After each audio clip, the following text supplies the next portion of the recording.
வணக்கம். நான் ஜெயலக்ஷ்மி ஜெயா சர்வா astrology research சென்டர்லேருந்து இந்த பதிவு ரொம்ப ஒரு நீண்ட நாளுக்கு அப்புறம் ஒரு பதிவு வருது. மேடம் ஏன் நீங்கள் பதிவே போடலை அப்படின்னு நிறைய கேள்விகள், நிறைய பேர் ஃபோன் பண்ணி நீங்கள் நல்லா இருக்கீங்களா ரொம்ப அக்கறையோடு விசாரித்த அத்தனை நேயர்களுக்கும் ரொம்ப ரொம்ப ரொம்ப ரொம்ப நன்றி. உங்கள் எல்லாருடைய அன்பும் ஆதரவும் இருக்கிற வரைக்கும் நிச்சயமாக வாழ்க்கையில் எந்த குறையும் வராது. அதுலேயும் என்னை பொறுத்த வரைக்கும் நான் எல்லாருக்கும் சொல்கிறது தான், யாரெல்லாம் வாராகியை பிலீவ் பண்ணுறீங்களோ, அம்மா நம்ம கூட நடக்க மாட்டாங்க, நம்மளை தூக்கி வச்சுப்பாங்க. ஸோ ஒரு நாள் நான் என்னோடய டிவியில் கூட போட்டிருந்தேன், வாராகி என்னை தூக்கி வச்சுருக்கா. ஏன்னா என்னோடய லைஃப்பில் ஒரு பெரிய அற்புதத்தை அம்மா பண்ணாங்க. அதாவது இது மாதிரி ஒரு மிராக்கல்லாம் ஏற்படவே முடியாது. ஆனால் இந்த கடந்த ஒரு வருடமாக நான் பார்த்துக்கிட்டு இருக்கேன், வாராகி எல்லா சந்தர்ப்பங்களையும் எனக்கு சொல்லிக்கிட்டே இருக்கான், நான் உன்னை தூக்கி வச்சுருக்கேன். ஸோ நிறைய அதிசயங்கள் என்னோடய லைஃப்பில் ஒரு ஒரு 1 மந்த்துக்கு முன்னாடி கூட நடந்துச்சு, ஒரு பெரிய அதிசயம். அதெல்லாம் நான் அடுத்தடுத்த வீடியோவில் ஷேர் பண்ணுறேன். ஸோ முதல் வீடியோவாக அம்மா சொல்லக்கூடிய இன்ஸ்ட்ரக்ஷன் படி சில விஷயங்கள் பண்ணணும்னு நினச்சி தான் வெயிட்டிங்கில் இருந்தேன். இன்னொன்று பஞ்சமி வீடியோவுக்கு அம்மாவோட இன்ஸ்ட்ரக்ஷன் என்னவோ அதை தான் நான் வீடியோவாக போடுவேன். பட் இன்ஸ்ட்ரக்ஷன் வராததுனால பண்ணலை. ஆனால் எல்லாத்துக்கும் ஒட்டுமொத்தமாக சேர்த்து வச்சு இந்த வசந்த நவராத்திரிக்கு நிறைய விஷயங்கள் அம்மா சொல்லி கொடுத்துருக்காங்க. ஸோ அதை தான் உங்களுக்கு நான் ஷேர் பண்ணுறேன். யாரெல்லாம் வாராகி நோன்பு, நான் 5 இயர்ஸாக இருக்கேன், 3 இயர்ஸாக இருக்கேன், 1 இயராக இருக்கேன், இல்லை நான் லாஸ்ட் இயர் இருந்தேன், இந்த இயரில் எப்படியோ உங்கள் வாழ்க்கையில் இந்த 5 வருடத்தில் ஒரு முறையாவது யாராவது வாராகி நோன்பு இருந்திருக்கீங்கன்னா தயவு செய்து இந்த வருடம் வசந்த நவராத்திரியை செலிப்ரேட் பண்ணுங்கள். ஏன்னா ஒரு முக்கியமான தொடர்ச்சி, அந்த வாராகி நோம்போட தொடர்ச்சியாக இந்த வசந்த நவராத்திரி வானதி பண்ணதால தான் அடுத்தடுத்த வெற்றிகளை அவங்களுக்கு கிடைச்சிட்டே இருந்தது. ரைட்டு. சப்போஸ் மேடம் நான் வாராகி நோம்பெல்லாம் இல்லைங்க, பட் நான் உங்களோட ஃபாலோவர், நான் உங்களை வாராகியோட டிஓடி, எனக்கு இந்த நோன்பு பண்ணணும் அப்படின்ற ஆசை இருந்துச்சு. ஆனால் என்னால் பண்ண முடியல. பட் இந்த நவராத்திரியாவது நான் செலிப்ரேட் பண்ணுறேன், நான் பண்ணலாமா அப்படின்னா 100% பண்ணலாம். இது நோன்பு இருந்தவர்கள் கம்பல்சரி பண்ணுங்கள். நோன்பு இல்லாதவங்களும் இந்த வசந்த நவராத்திரி நீங்கள் வழிபாடு செஞ்சீங்கன்னா, என்ன கோரிக்கையோடு நீங்கள் வழிபாடு செய்கிறீங்களோ அந்த கோரிக்கை அடுத்த ஒரு வருடத்துக்குள்ளவே கட்டாயமாக கிடச்சிரும். 1. 2வது நான் எல்லாருக்குமே சொல்கிறது அதுதான், வாராகிய வழிபாடு செய்யும்போது என்ன கிடைக்கும், நிச்சயமாக உங்களுடைய எதிரிகள் உங்களுக்கு அகெயின்ஸ்டாக என்ன பண்ணாலும் நடக்காது.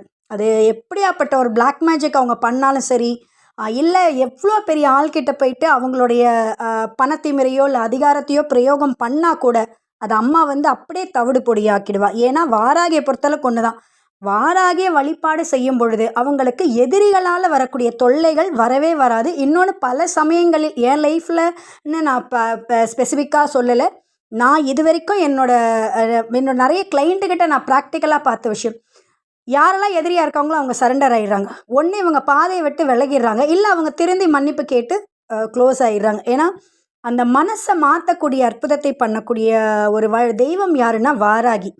ஸோ வாராகியோட வழிபாட்டில் இந்த நவராத்திரி வழிபாடு நீங்கள் செய்யும் பொழுது உங்களால் ஃபீல் பண்ண முடியும், அந்த ஒரு பாதுகாப்பு வளையத்துக்குள்ளே நீங்கள் இருப்பீங்க. அம்மா ப்ரொடக்ஷனுக்குள்ளே நம்ம எப்படி இருக்கோன்னு ஃபீல் பண்ண முடியும். எல்லாருக்கும் நான் சொல்கிறது ஒன்று தான், வாராகியை பொறுத்தளவுக்கு அந்த வழிபாடு நீங்கள் செய்கிறீங்க, அதில் அவள் சந்தோஷப்பட்டுட்டா அப்படின்னா உங்கள் கூடலாம் அவள் இருக்க மாட்டா, உங்களை தூக்கி வச்சுப்பா. ஸோ வாராகியோட பெரிய ப்ளஸ் அதுதான், அம்மா நம்மளை எப்போவுமே தூக்கி வச்சுருப்பாங்க. அம்மா தூக்கி வச்சுட்ட பிறகு நீங்கள் வாழ்க்கையை பற்றி கவலைப்பட வேண்டிய அவசியமே இல்லை.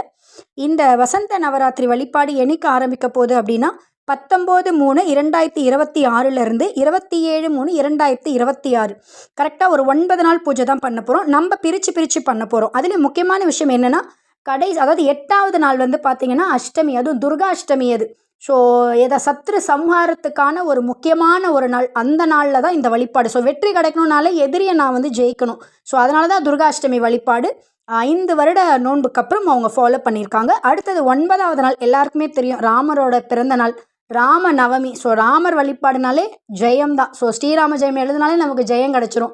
ஸோ அதனால தான் இந்த வருட நவராத்திரி வழிபாடு என்பதே வெறும் 9 நாள் தான். ரொம்ப ஸ்பெசிஃபிக்காக ட்ரெஸ் கோடு, ஸ்பெசிஃபிக்காக ஃபுட்டு, முக்கியமான இது அறிமுக வீடியோ தான். ஸோ பார்ட் 1, பார்ட் 2, பார்ட் 3 நிறைய பார்ட் வரும். முடிஞ்ச அளவுக்கு எல்லாத்தையுமே நான் பிஃபோராகவே போட்டுருவேன். ஸோ ஃபாலோ பண்ணுங்கள். இனிமேல் கண்டினியூஸாக வீடியோ வரும், சரிங்களா? முக்கியமான விஷயம், முதல் ஒரு 3 நாள் பார்த்தீங்கன்னா சோழர்களுடைய குலதெய்வம் நிதம்ப சுதுமினி வழிபாடு தான் பண்ண போகிறோம். ஏன்னா நான் எல்லாருக்குமே சொல்வேன், யாரெல்லாம் வாராகி நோன்பு இருந்தீங்களோ அவங்களாம் நிச்சயமாக ஒரு 1000 வருடத்திற்கு முன்பு சோழர்களாக பிறந்திருப்பீங்க. அதுலேயும் இந்த ஒரு 3 வருடம் இல்லை ஒரு 5 வருடம் நான் கண்டினியூஸாக வாராகி நோன்பு இருந்துட்டேன் அப்படின்னா 100% நீங்கள் முடிவு பண்ணிக்கோங்க, வானதி தன்னுடைய அரண்மனையில் வழிபாடு செஞ்ச அந்த வாராகி நோன்பு நிறைய பெண்களோட தான் அந்த வழிபாடு. ஸோ அந்த பெண்களில் நீங்களும் ஒருவர். ஸோ நீங்களே வானதியோடு இருந்தவங்கங்கிறத நீங்கள் வந்து தெரிஞ்சுக்கலாம். சரிங்களா? இது வந்து மிகைப்படுத்தி சொல்கிறதெல்லாம் கிடையாது. யாரெல்லாம் அந்த சோழர் வழிபாட்டில் வானதியோட வழிபாடு செஞ்சீங்களோ அவங்களால மட்டும்தான் தொடர்ச்சியாக 3 வருடம் 5 வருடம் இந்த வாராகி நோன்பை பண்ண முடியும். அதில் எந்தவித டவுட்டுமே கிடையாது. ஸோ அதனால் முதல் 3 நாள் நிதம்ப சுதுமினி வழிபாடு பண்ண போகிறோம். அடுத்த 3 நாள் பார்த்திங்கன்னா வழிபாடு வந்து வாராகிக்கு. கடைசி 3 நாள் பார்த்திங்கன்னா ஒரு 3 தெய்வங்களை வழிபாடு செய்ய போகிறோம். ஸோ முதல் நாள் வந்துட்டு காளி வழிபாடு செய்ய போகிறோம். 2வது நாள் செல்லியம்மன் வழிபாடு செய்ய போகிறோம். 3வது நாள் பார்த்திங்கன்னா சாமுண்டி வழிபாடு செய்ய போகிறோம். ஸோ டோட்டலாக ஒரு 5 தெய்வங்களை நம்ம வந்துட்டு இந்த நவராத்திரி டயத்தில் வழிபாடு செய்ய போகிறோம். ரொம்ப ஒரு அற்புதமான வழிபாடு. எல்லாருமே செய்யுங்க. உங்களுக்கு தெரிஞ்சவங்க எல்லாருக்கும் ஷேர் பண்ணுங்கள். எல்லாரையும் செய்ய ஊக்குவிங்க. ஏன்னா இன்றைக்கி மனதளவிலையும் உடல் அளவிலையும் சரி நிறைய பெண்கள் வந்து பிரச்சனையோடு இருக்கீங்க. ஸோ பெண்கள் இந்த வழிபாடு செய்யும் பொழுது உங்களை சார்ந்த எல்லா பிரச்சனையும் சார்ட் அவுட் ஆகிடும். உங்களுக்கு இந்த வீடியோ பிடிச்சிருந்தால் லைக் பண்ணுங்கள், ஷேர் பண்ணுங்கள், மறக்காமல் நம்ம சேனலை சப்ஸ்கிரைப் பண்ணுங்கள். நீங்கள் வாராகி உபாசனைக்காகவும் யாகத்திற்காகவும் ஜோதிட ஆலோசனைக்காகவும் எங்களை தொடர்பு கொள்ளலாம். ஜெயா சர்வா அஸ்ட்ராலஜி 9710484640. நன்றி.